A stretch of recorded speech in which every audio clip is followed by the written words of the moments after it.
we come to my understanding of God's descent into manhood, or even if it's not my understanding, it may be my fantasy of it. I was reading Leo Steinberg's book, The Sexuality of Christ in Renaissance Art and Modern Oblivion, which is really an eye-opening book when you look at all the paintings that he has represented in there of Jesus's genitals being highlighted, starting from him as an infant with his mother or his grandmother touching it or holding it or pointing to it or whatever, and then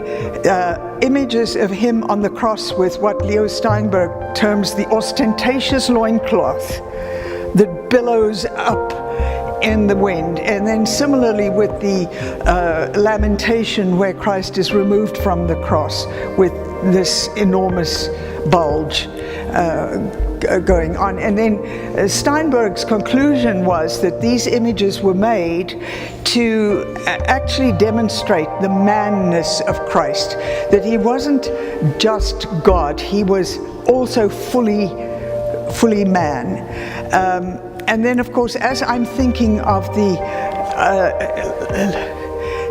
absence of sacred sexuality in the religion that I grew up with, I, of course, would like to see God descend into manhood, fully man, like us.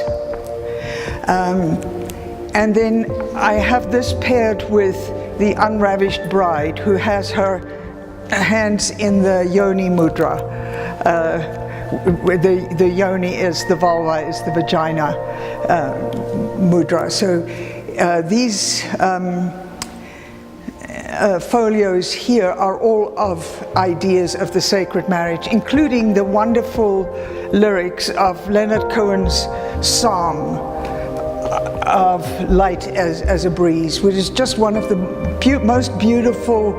modern-day renditions of the sacredness of sexuality, when he says, so I knelt there at the delta, at the alpha and the omega, at the cradle of the river and the seas, and like a blessing come from heaven, for something like a second, I was healed and my heart was at ease. He was worshipping the sacred female, and he was healed and his heart was at ease.